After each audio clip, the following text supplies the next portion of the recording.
আজও আরজি করে কর্মবিরতি আমরা এই আজও আরজি করে কর্মবিরতিতে জুনিয়র চিকিৎসকেরা পরিস্থিতি সামলাচ্ছেন সিনিয়র চিকিৎসকরা। Please let us do our job.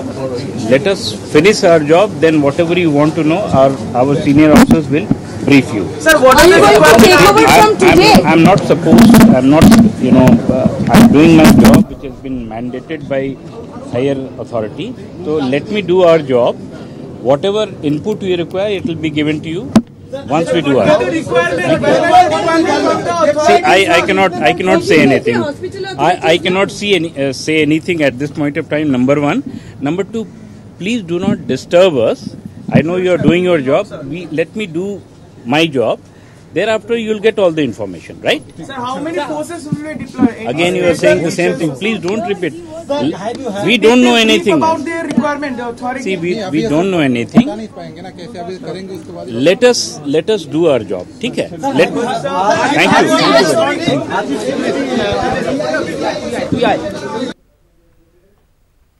আপনাদের শোনালাম সিআইএসএফ ডিআইজি তারা ঠিক কি বললেন। আরজি করে এই মুহূর্তে মোতায়েন করা হয়েছে সিআইএসএফ।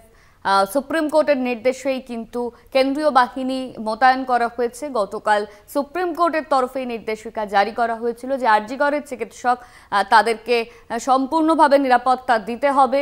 আর সেই মতোই কিন্তু আরজি কর মেডিকেল কলেজে সিআইএসএফ এই মুহূর্তে মোতায়েন। সেই ছবি আপনারা দেখতে পাচ্ছেন। আরজি কর মেডিকেল কলেজে ফোর্স ঢুকে গিয়েছে।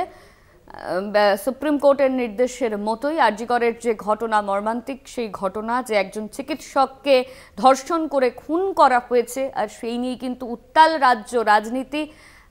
সুপ্রিম কোর্ট পর্যন্ত এই বিষয়টি গিয়েছে। আর সেখানে কিন্তু যে সুপ্রিম কোর্টের যে পর্যবেক্ষণ, সুপ্রিম কোর্টের তরফে যে কথা বলা হয়েছে যে সম্পূর্ণভাবে নিরাপত্তা দিতে হবে চিকিৎসকদের, তাদের জন্য আলাদা রেস্টরুম তৈরি করতে হবে।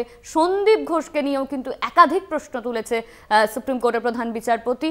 আর তারপরে কিন্তু সুপ্রিম কোর্টের নির্দেশ যে হাসপাতালে সিআইএসএফ মোতায়েন করতে হবে। সেই মতোই কিন্তু আজ সিআইএসএফ এর আধিকারিকরা তারা পৌঁছে গিয়েছে আরজি করে। এই মুহূর্তে আমরা আবারও যোগাযোগ করতে পেরেছি আমাদের প্রতিনিধি জয়ন্ত মজুমদারের সঙ্গে। জয়ন্ত, আরজি করে সুরক্ষার দায়িত্বে সিআইএসএফ, হাসপাতালের সুরক্ষার কি চিত্র উঠে আসছে তোমার কাছে? এই মুহূর্তে কিন্তু আরজি কর মেডিকেল হাসপাতালে কিন্তু সিআইএসএফ এর যিনি ডিআইজি রয়েছেন তিনি কিন্তু এই মুহূর্তে এসেছেন এবং তিনি কলকাতা পুলিশকে নিয়ে কিন্তু অ্যাডমিনিস্ট্রেটিভ যে বিল্ডিং এবং হাসপাতালের কর্তৃপক্ষের মধ্যে যারা রয়েছেন এই মুহূর্তে তাদেরকে নিয়ে কিন্তু খানিক বৈঠক করেন এবং বৈঠকের পর এই মুহূর্তে কিন্তু তারা বেরিয়ে আসেন এবং বেরিয়ে আসার পর তিনি যারা পরিষ্কারভাবে জানিয়ে দিয়েছেন যে এই যে গোটা অঞ্চল, গোটা আরজি কর মেডিকেল কলেজে কটা বিল্ডিং রয়েছে, আধা সেনা, কত কোম্পানি ঠিক প্রয়োজন এই গোটা অঞ্চলকে মুড়ে রাখতে এবং শুধু তাই নয়, কলকাতা পুলিশের তরফ থেকে একটি লিস্ট নেন আজকে আমরা দেখতে পাই। সেই লিস্টে মোটামুটি আরজি কর মেডিকেল কলেজ এবং হাসপাতালের খুঁটিনাটি যাবতীয় যা কিছু ছিল সেটাও কিন্তু নিয়ে নেন আধা সেনা।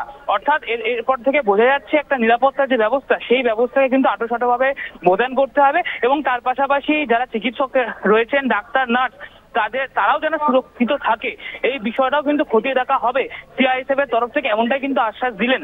এই মুহূর্তে সেই চিত্রই কিন্তু উঠে আসছে।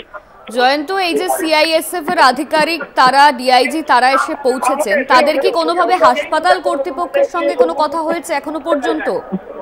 একেবারে হাসপাতাল কর্তৃপক্ষের সঙ্গে এবং কলকাতা পুলিশের সঙ্গে অ্যাডমিনিস্ট্রেটিভ বিল্ডিং, সেই বিল্ডিং এ কিন্তু তারা একটু বৈঠক করেন এবং বৈঠকের পর এই মুহূর্তে কিন্তু সিআইএসএফ এর যিনি প্রধান রয়েছেন ডিআইজি, তিনি কিন্তু এই মুহূর্তে গোটা বিল্ডিং কিন্তু ঘুরে দেখছেন, অর্থাৎ কোন জায়গায় কত নিরাপত্তা বাড়াতে হবে সেই বিষয়টা কিন্তু খতিয়ে দেখা হচ্ছে সিআইএসএফ এর তরফ থেকে এবং হাসপাতাল কর্তৃপক্ষের সঙ্গে কিন্তু কথা বলে কলকাতা পুলিশের সঙ্গে বৈঠক করে কিন্তু গোটা বিষয়টা এই মুহূর্তে খতিয়ে দেখছেন কিন্তু তারা। ধন্যবাদ তোমায় জয়ন্ত, আমাদের সঙ্গে ছিলেন আমাদের প্রতিনিধি জয়ন্ত মজুমদার। আপনারা দেখছেন সেই ছবি। সিআইএসএফ ডিআইজি তারা পৌঁছে গিয়েছেন আরজি কর মেডিকেল কলেজে। আরজি কর মেডিকেল কলেজের দায়িত্বে এবার সিআইএসএফ মোতায়েন করা হলো। সুপ্রিম কোর্টের নির্দেশেই এই মোতায়েন, এই নিরাপত্তা ব্যবস্থা। আরজি করে কেন্দ্রীয় বাহিনীর নিরাপত্তায় এবার আরজি কর মেডিকেল কলেজ হাসপাতাল, চিকিৎসকদের সম্পূর্ণভাবে নিরাপত্তা দিতে হবে। সুপ্রিম কোর্টের তরফে এই নির্দেশ গতকাল জারি করা হয়েছে যে আরজি করের চিকিৎসক যারা রয়েছেন তাদের জন্য নিরাপত্তার ব্যবস্থা রাখতে হবে।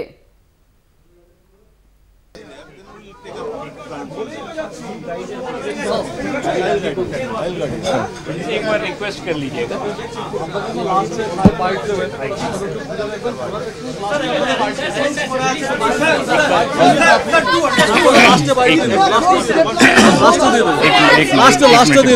ऐसा है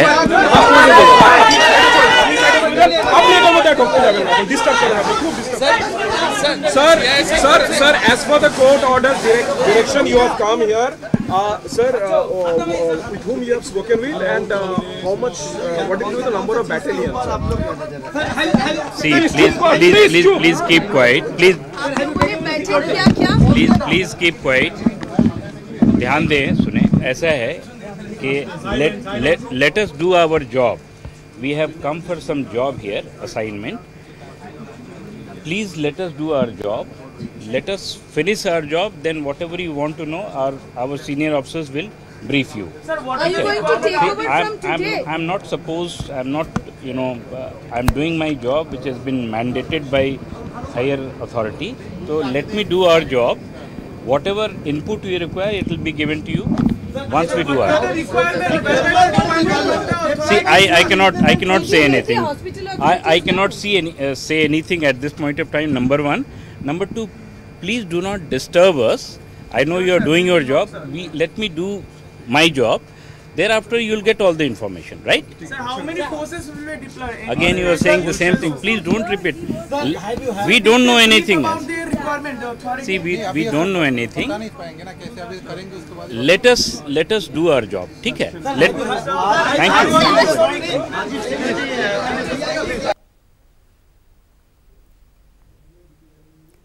আপনাদের শোনালাম ডিজি তিনি ঠিক কি বললেন। আরজি করে এসে ইতিমধ্যেই কিন্তু সুপ্রিম কোর্টের নির্দেশের পরই বুধবার সকালে আরজি কর হাসপাতালে পৌঁছেছেন সিআইএসএফ এর কর্তারা।